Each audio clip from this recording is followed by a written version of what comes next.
श्री सद्गुरुदेवाय परम ब्रह्म नमो नमः। जय गुरुदेव। भगवत प्रेमियों, हम लोगों ने पिछले वीडियो में अब तक जो बातों का आदान प्रदान किया कि मनुष्य का शरीर क्यों मिला, अस्थाई सुख क्या है और कैसे प्राप्त किया जा सकता है, ईश्वर की नज़र में पात्रता का कोई स्थान है या उनकी दया का, इन सब बातों पर हम लोगों ने विचार किया था। ईश्वर की कृपा तो सब पर एक समान है, क्योंकि वह तो अकारण ही करुणामय है, करुण है, अकारण ही, बगैर किसी वजह के वो करुणामय है। और वही सर्वोच्च न्याय करता है, वो सब कुछ देखता है। भले लोग ये छिपा कर करे काम कि हम अब चालाकी कर रहे हैं, लेकिन वो चलेगा नहीं। वो न्यायकर्ता, सर्वोच्च न्यायकर्ता जो है, उसकी नज़र से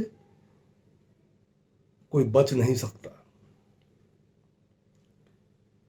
इसलिए मात्र इस बात पर विचार करें कि हमें ईश्वर की कृपा कैसे प्राप्त होगी, कैसे मिलेगी, वे हम पर दया का रस कब बरसाएंगे।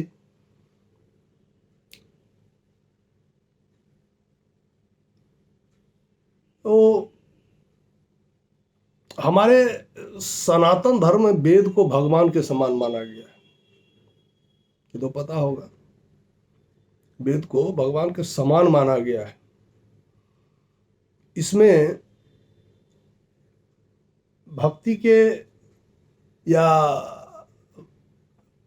परमात्मा दर्शन या ये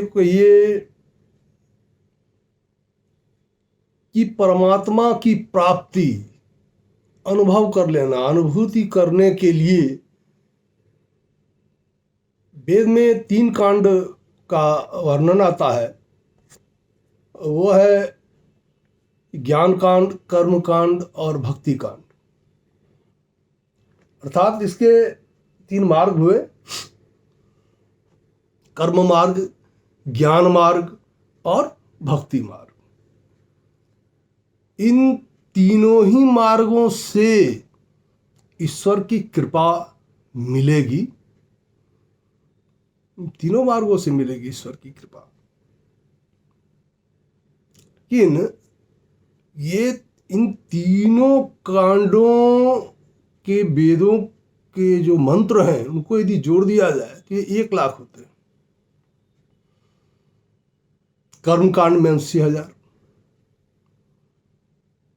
ज्ञान कांड में 4,000, भक्ति कांड में 16,000। लीजिए, सभी मार्गों का ध्येय एक ही है, भगवत प्राप्ति। लेकिन भक्ति मार्ग को छोड़कर शेष जो 2 मार्ग हैं, इसमें ईश्वरीय करुणा रस का अनुभूति या अनुभव नहीं किया जा सकता है। ईश्वर को ये भक्ति मार्ग की सबसे बड़ी विशेषता क्या है, या उपासना मार्ग भी कहते हैं, इसकी सबसे बड़ी विशेषता क्या है कि ईश्वर को प्रेम से, भक्ति से प्राप्त किया जा सकता है। इसके लिए ये अष्टांग योग वगैरह वगैरह के बहुत सारे नियम हैं।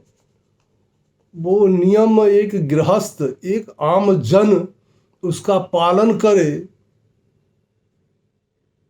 ये सबसे पहले तो आम जन के पास उतना ऊर्जा संचित रहता नहीं है जो उस ऊर्जा को झेल ले। और उससे भी बड़ी बात है कि उस ऊर्जा को झेल के क्या होगा, वो तो प्रभु से सायुज्य हो जाएगा, वो खुद उसमें मिल जाएगा। तो उसको तो प्रभु के रस का आनंद मिला नहीं, वो तो प्रभु का दृष्टा हुआ ही नहीं, वो स्वयं दृश्यमान हो गया। ये भक्ति का, ईश्वर का जो आनंद का रस है, वो प्राप्त नहीं हो सकता शेष दोनों मार्गों में। ये मतलब नहीं है कि वो मार्ग गलत है, ये नहीं है, लेकिन भक्ति मार्ग सबसे सरल और बिल्कुल स्पष्ट है, कुछ करना ही नहीं है प्रेम के सिवा। लेकिन इस प्रेम के मार्ग में चलने के लिए ये मैं नाम का जो अहंकार हमारे भीतर है बैठा हुआ, उसको तो भाई मिटाना पड़ेगा। उसके रहते तो उनकी कृपा होनी मुश्किल है। अपना सर्वस्व सौंप देना होगा। सर्वस्व, सर्वस्व क्या होता है? तन मन धन सब अर्पण कर देना। उनके चरणों में शरणागत होकर ही भय मुक्त जीवन का आनंद लिया जा सकता है। केवल करना क्या है? दास बन जाना है। अब जैसा मालिक चाहेंगे वैसे ही मेरी जिंदगी चलेगी, मैं तो उनका दास हूं, अब जैसे वो चलावे, जो आज्ञा दे, पालन करने के लिए तो दास हाजिर है ना। अपने मैंपन अर्थात अहंकार को सदा के लिए त्याग करना होगा, सदा के लिए। और जो त्याग कर दिया और शरणागत हो गया, तो शरणागति ही तो असल भक्ति है। ये शब्द शरणागत कितना सुंदर शब्द है, कितना सहज, किंतु कितना रहस्यमय और कितना गूढ़ है। शरणागत होना कितना कठिन है, इसलिए शरणागत शब्द के अर्थ को समझना होगा। शरणागत शरणागत तो कहे, शरणागत होने क्या, शरणागत क्या है भाई, क्या चीज है? एक एग्जाम्पल लेते हैं, उदाहरण के तौर पर इसे ऐसे समझते हैं कि जैसे एक नवजात शिशु, वह बच्चा कोई कर्म तो करता नहीं, चाहे उसे भूख लगे, चाहे मल मूत्र का विसर्जन करे, उत्सर्जन करे, या अंदरूनी शारीरिक कोई कष्ट हो, वह कह तो नहीं सकता, वो सिर्फ रोना जानता है। वह रोया और उसकी करुण क्रंदन उसकी मां के कानों तक पहुंची कि मां चाहे जिस अवस्था में भी हो, वो कपड़े साफ कर रही हो, बर्तन मांज रही हो, चाहे जिस अवस्था में हो, वो हाथ पैर धोती पोछती नहीं है, सीधे दौड़ी चली आती है उसी गंदे हाथों से, अपने साड़ी में या कपड़े में हाथ ऐसे ऐसे रास्ते भर पोछते हुए दौड़ी चली आती है उस बच्चे के पास, और कुछ नहीं समझती, सीधे बच्चे को उठाती है और सीने से लगा देती नहीं, ये तो कॉमन बात है, सभी ने देखा होगा, सबको अनुभव होगा। इसमें अपने आप को बाल मन सहित बन जाने का इशारा है। बाल मन, बच्चे के समान मन। हमारा काम क्या होगा? हमारा काम होगा उस परमात्मा के लिए व्याकुल होना, बनावटी नहीं, वास्तविक व्याकुलता।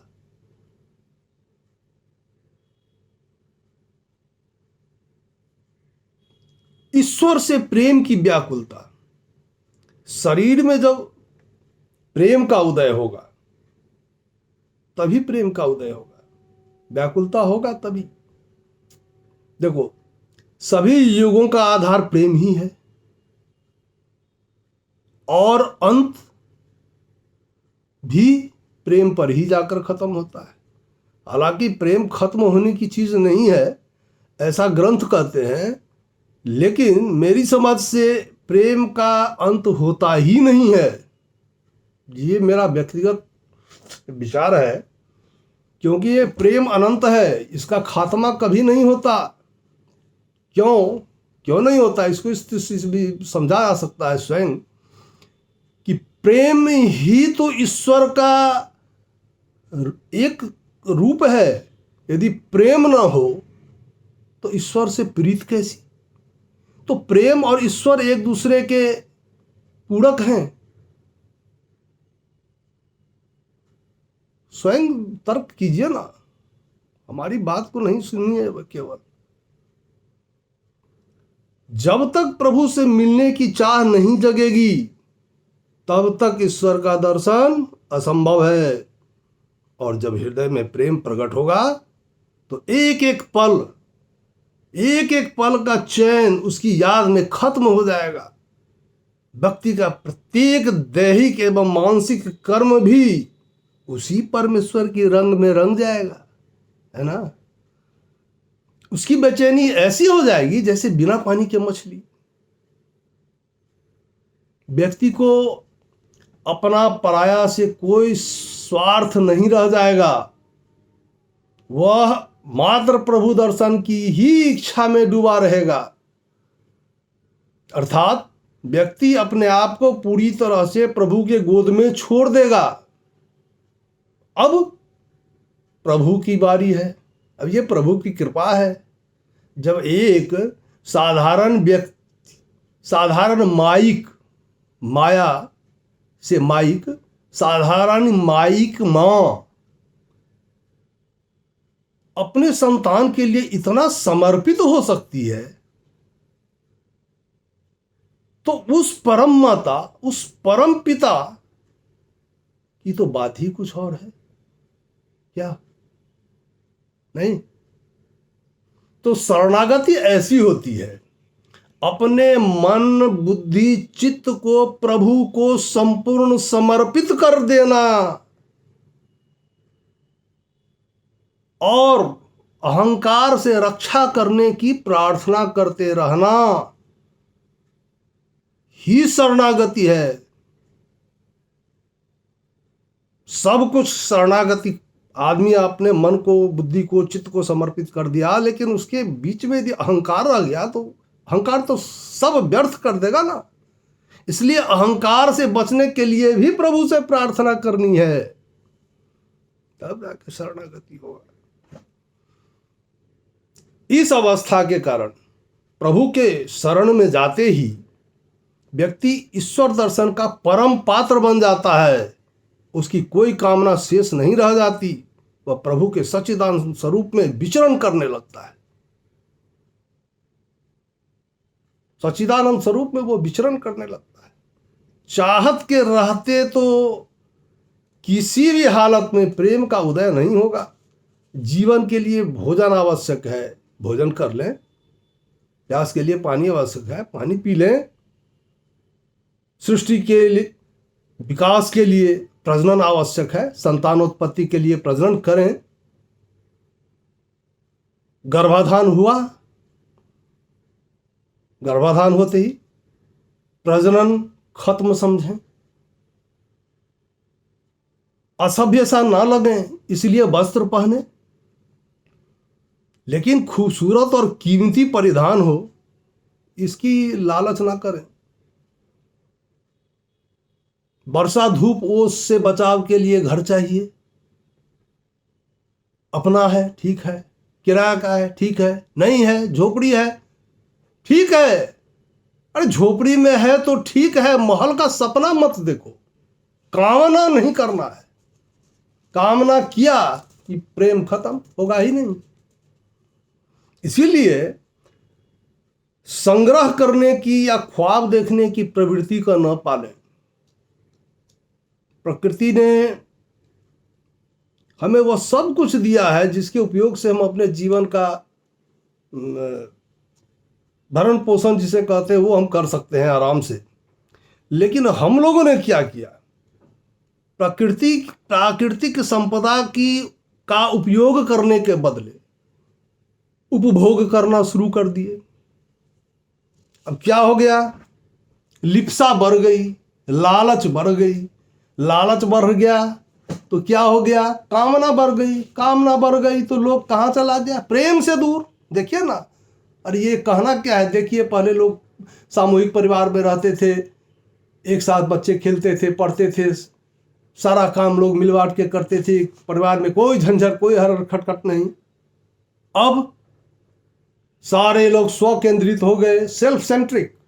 वो स्वयं के अतिरिक्त कुछ सोचते ही नहीं है, वो माँ बाप ही क्यों ना हो, सोचते ही नहीं है स्वयं के अतिरिक्त। तो ज्यों ज्यों लिप्सा बढ़ रही है त्यों त्यों प्रेम की गली, जो ईश्वर की तरफ वो जो रास्ता जो जाता है वह प्रेम की गली संकड़ी होती चली जा रही है। और यदि प्रेम की गली संकड़ी हो गई तो फिर व्यक्ति ईश्वर तक पहुंचेगा कैसे?